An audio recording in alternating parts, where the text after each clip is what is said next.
Pelicans Media Day. I think I know exactly what you're talking about. I didn't really look into too much of it. I saw Zion's not smiling. They tried to get Zion to smile for pictures. He literally said, nope, can't do it this year. I don't hate it. You know, I've always been someone when you take pictures, kind of lean into who you are, your personality. And he's definitely a smiley personality. But I understand the context of what he's been through and how everybody views him.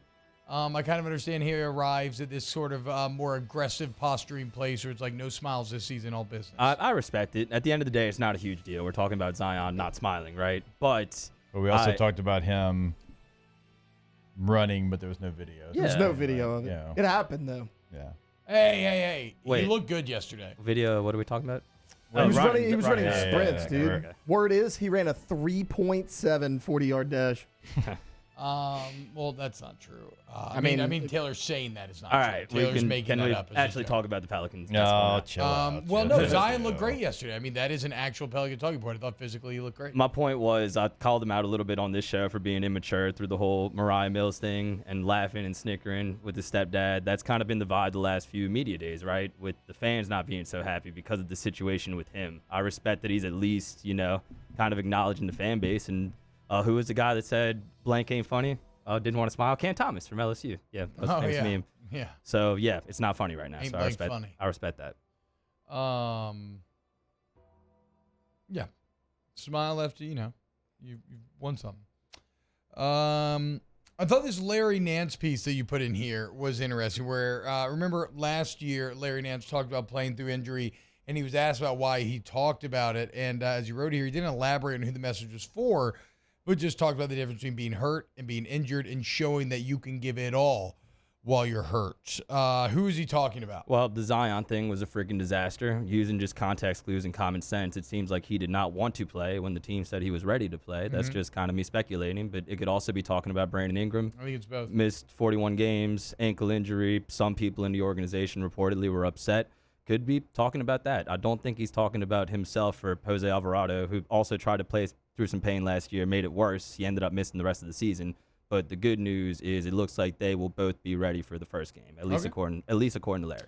Yeah, so I think he was talking about Ingram, and Ingram's up for an extension already, which sounds a bit surprising. Also, I don't know, after last year's injury BS, I don't know if I can commit to an extension with Ingram. That's fair. It's a fair criticism, and the team was clearly mad at him too. But remember what he did the last 15 or so games. Like the Pelicans aren't even in position to make the play-in without his play. No, I know, but I can't trust that you're going to be available after last season. That's fair. It was a minor injury that stretched into 41 games. Yeah, and it's worth criticism. I'm not saying B.I. is blameless, but he probably knew it was a contract year, read the writing on the wall with Zion, maybe didn't want to exert himself so he can be, better I'm this saying, season. but then you don't get an extension. That we'll see. They extended Zion.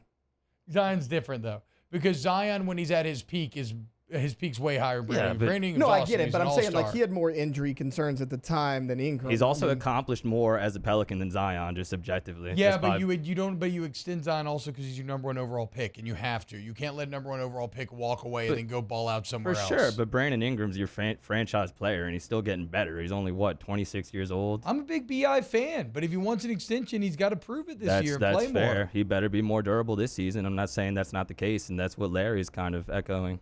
Yeah, you don't get an extension if you're not going to play. No, but he's a beast. I have high expectations for him this season. He made the All-Star game 3 years ago. I think that could be the case again this year. Hopefully he stays healthy. That's been 3 years now. Yeah, this is That's a little fifth season. disappointing. Fifth season with New Orleans. He's been here a minute.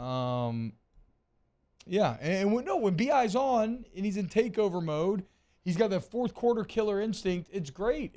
He is the reason why you don't make the playoffs last year. That's because he missed all those games. That's fair. Because I don't even care about that. I was relying on BI because I've relied on him in the past and he rewarded you, whereas you never really relied on Zion. So whatever, it was what it was. That is a fair criticism. And for what it's worth, David Griffin, in one of his quotes, said that they don't have a true alpha. Those were his words. They don't have a true number one leader. wow. So he has to kind of look for leadership collectively. I think that was kind of talking about BI without talking about BI also. What are they saying about Trey Murphy's meniscus?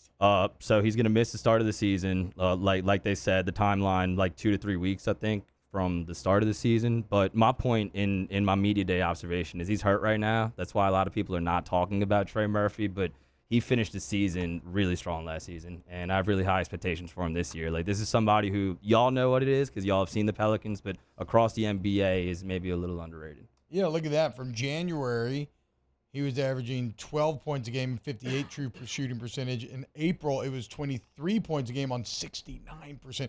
And actually carried 69% through March and April. So, nice job.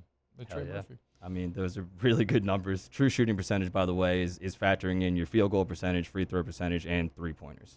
I am very excited.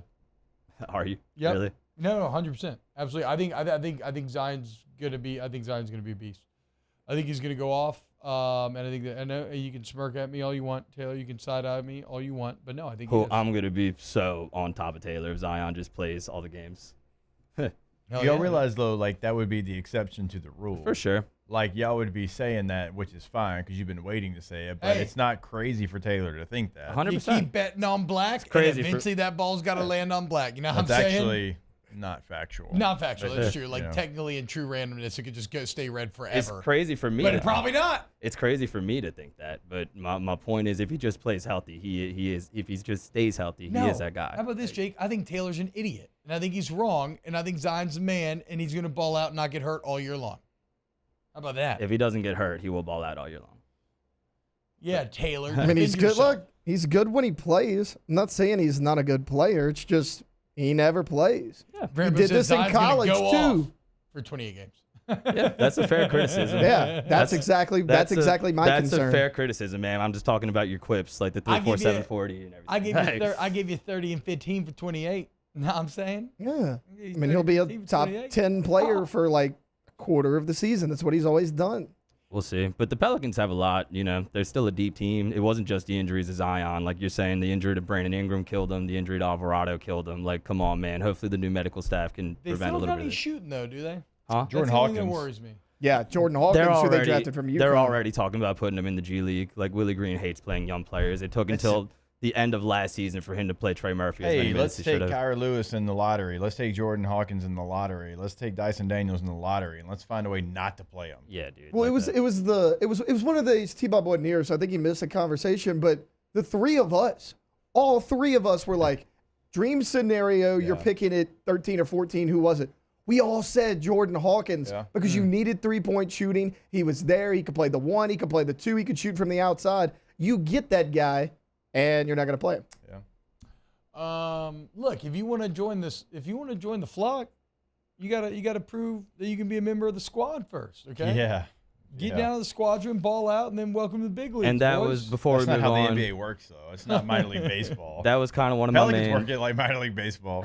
Yeah. Shout out to the Zephyrs. Yeah. That was kind of one of my main observations was like Willie Green, I thought took a lot of accountability. He had an awesome rookie season, got the Pelicans to the playoffs, but last year he got in his head a lot. And even with the injuries, he did not have a very good second season. They hired James Borrego, former head coach with the Hornets. He did some good individual work, at least statistically, with like LaMelo Ball and some other guys. So hopefully it can help the Pelicans offense. They talked about him a lot yesterday. Beret we go.